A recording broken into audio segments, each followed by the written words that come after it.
When I was a teenage track star, I was abused by my track coach, and I worked very hard to be a top-notch, nationally ranked young track and field athlete, but ran into a coach who wanted me for something other than running.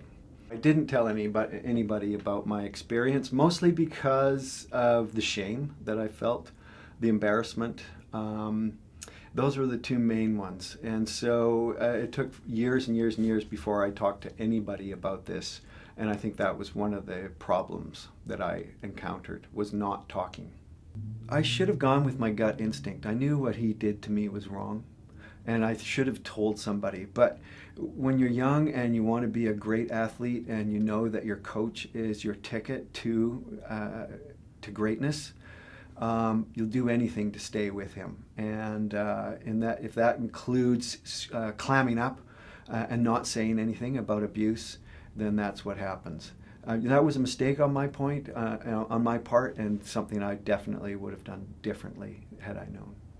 2 weeks ago, I read an article about Ken Porter being suspended from his position as chairman of the board of the Ottawa Lions Track and Field Club. And the reason for his suspension wasn't for what I thought it should be. And then knowing that there were other people that actually had experienced what I experienced, it made me feel like, now was the time to come out and to talk about this experience so that we might avoid this kind of issue with anybody else in the future, and that we can get this guy off the track and out of the track and field community. He doesn't deserve to be there.